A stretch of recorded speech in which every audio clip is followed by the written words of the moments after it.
it is much more likely that the British people will reject the European Union. That is why I am in favour of having a referendum.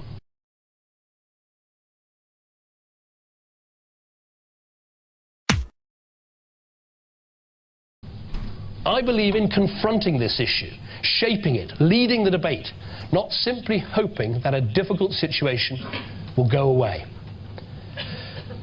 Now, some argue that the solution is therefore to hold a straight in-out referendum now.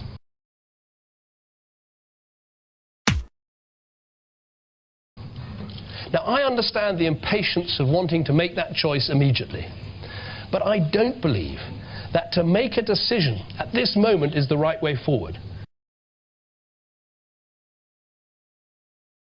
In 2005, all of the major political parties promised a referendum on the European Constitution.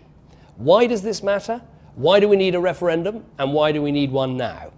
First, why this matters. The European Constitution, now called the Lisbon Treaty, includes a massive transfer of powers from the nation states of Europe to Brussels. Nobody gets a special treatment. All citizens are equal and all member states are equal. But yes, I do not know if it is now 80% or if it is 75%. The truth is that most laws which are applied and executed, implemented at national level, are based on European laws, directives, which then have to be translated into national laws. So the biggest part of the legislation which is applied in a given member state, in one of the 28, is decided by the European Parliament in co-decision with the Council of European Ministers. And that is why it is so important that people are aware of the power which they entrust to the European parliamentarians, who in a majority vote can decide upon the laws which afterwards are applied or not applied in the European member states. It ends our veto, our right to say no, in about 60 areas. It sets up a permanent president of the European Union, a foreign minister, a diplomatic service. It gives the European Union the right to sign treaties and to pass new treaties, new constitutions, without asking us again, the people of Europe. That's why it's important, that's why it matters. I think it's taking Europe too far. I think we need powers to come back from Brussels to the nation states rather than the other way round. Why do we need a referendum? Well, I think when our Parliament is giving up powers, is passing powers to someone else, they should ask us first, the people, in a referendum. But lastly, why a referendum now? There is very little time left while this treaty is being discussed and debated around Europe. Many European countries, Britain included, have passed it through their parliament and implemented it. Still, though, the Irish said no, and there's another referendum coming up in Ireland in the autumn, and the Poles haven't yet ratified it, and neither have the Czechs. So you can use June the 4th, this Thursday, the European elections, to demand a referendum from Gordon Brown. The referendum he promised, along with everyone else, back in 2005. The best way to get that referendum is to vote Conservative, either for Britain or for Europe as a whole. A vote today between the status quo and leaving would be an entirely false choice. Now, while the EU is in flux, and when we don't know what the future holds and what sort of EU will emerge from this crisis, is not the time to make such a momentous decision about the future of our country.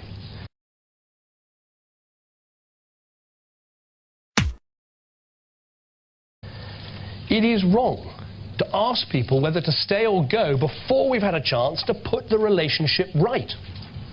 How can we sensibly answer the question in or out without being able to answer the most basic question? What is it exactly that we're choosing to be in or out of?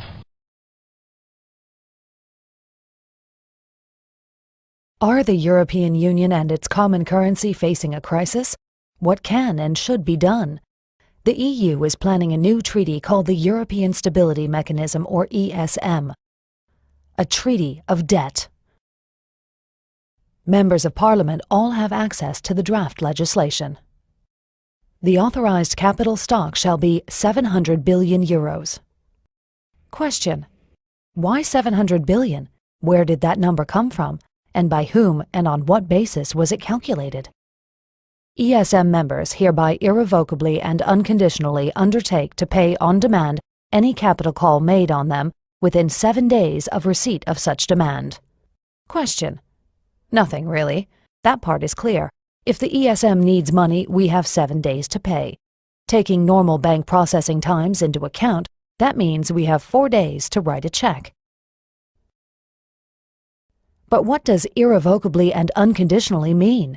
What if we have a new parliament, one that doesn't want to transfer money to the ESM? Do we have to pay anyway? The Board of Governors may decide to change the authorized capital and amend Article 8 accordingly. Question: pardon me, 700 billion is just the beginning? The ESM can stock up the fund as much as it wants to, any time it wants to? And we would then be required, under Article 9, to irrevocably and unconditionally pay up? The ESM shall have full legal capacity to institute legal proceedings. The ESM, its property, funding, and assets shall enjoy immunity from every form of judicial process. Question: so the ESM program can sue us, but we can't challenge it in court? The property, funding, and assets of the ESM shall be immune from search, requisition, confiscation, expropriation, or any other form of seizure, taking, or foreclosure by executive, judicial, administrative, or legislative action. Question: immune from judicial action was covered in the last point, but this means neither our governments, nor our legislatures, nor any of our democratic laws have any effect on the ESM organization? That's a pretty powerful treaty. Governors, alternate governors, directors, alternate directors, the managing director, and staff members shall be immune from legal process with respect to acts performed by them and shall enjoy inviolability in respect to their official papers and documents. Question: so anyone involved in the ESM is off the hook? They can't be held accountable for anything?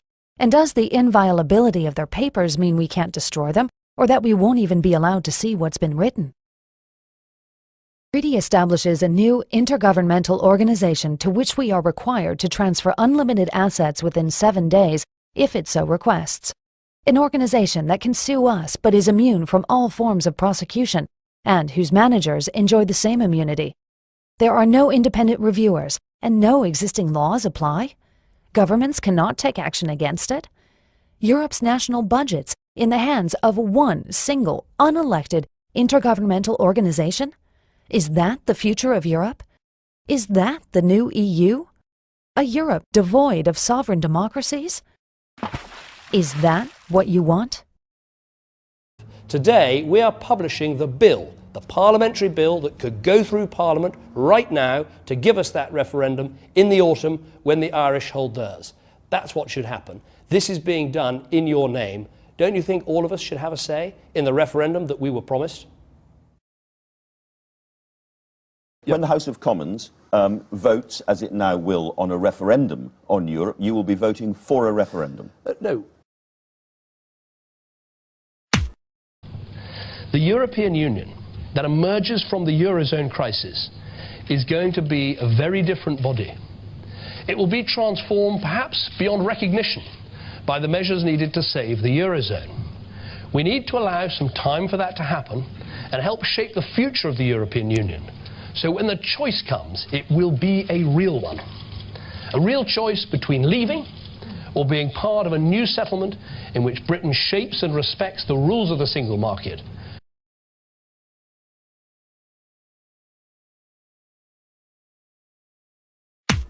But is protected by fair safeguards and free of the spurious regulation that damages Europe's competitiveness.